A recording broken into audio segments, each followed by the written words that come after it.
Today we're going through the big D, and I don't mean Dallas, and I don't mean divorce. I'm talking about the key of D, which sounds intimidating, but I promise you it's not. And by the end of this super quick, straight to the point, no BS lesson, you're gonna feel way more confident the next time somebody yells out, hey, let's play this in the key of D. You're gonna know what chords go into that key, how to change between those chords a little bit better, and also just some general tips and tricks to make them sound better, as well as a hack where we can put our capo on a position on the neck and not even play anything in the key of D. Wait around for that, but first, let's just dive right into it, right? So we learned in the last lesson how the circle of fifths can help us understand the main chords inside of a key, and in this case, our main chords are D, which is our 1 chord, our 4 chord is a G, a 5 chord here is our A, and then our relative minor, our 6 minor, it's kind of tricky, no real easy way to practice this because it's a bar chord, is our B minor, okay? We'll talk about that in a second, but effectively you can play those 4 chords in any sequence and they're gonna sound pretty good together, okay? All right? And then if we wanted to make this chord progression sound more country or bluegrass, remember, to do that we have to alternate our picking and strumming pattern and emphasize our bass notes, okay? So very slowly on the D chord, it'll sound like this. Right?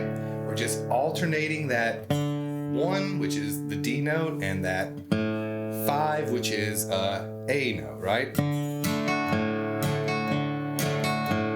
Okay, and then if we wanted to keep that same sort of strumming picking pattern on the G, sound like this. And then the A. And so on and so forth, all right? So plenty to practice there, but every time that I play in the key of D, I really like switching from the D to the E minor chord, which is technically the 2 minor, but play around with that, right?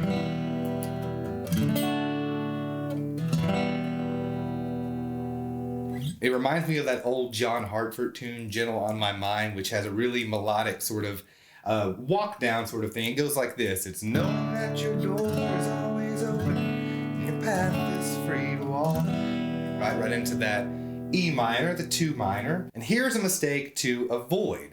A common thing that many players do when they're starting to play guitar is they tend to take their fingers way off of the fretboard as they're moving between chord to chord, right? Sometimes we have to do that. It's just hard not to.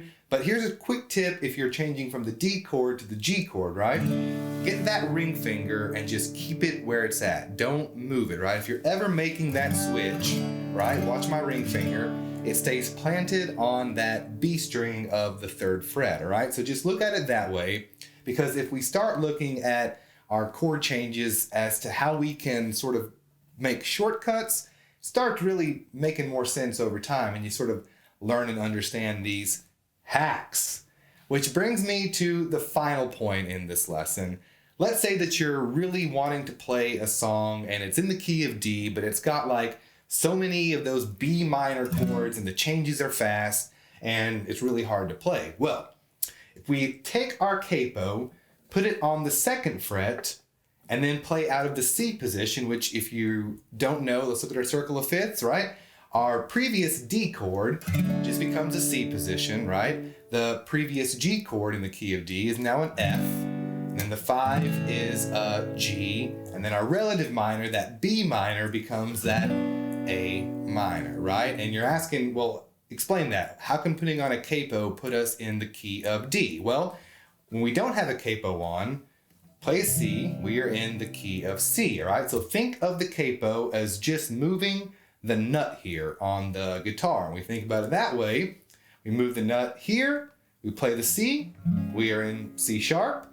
But if we move it to the 2nd fret and we play our C, yep, we are in the key of D.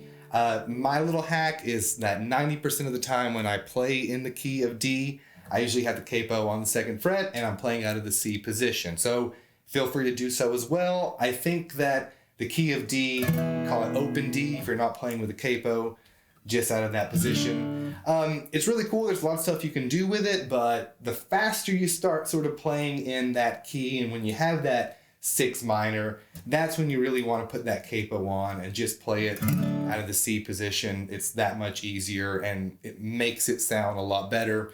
A lot more things you can do with that minor chord as well. All right. Thank you guys so much. I appreciate it. I will chat with you next time, and until then, adios.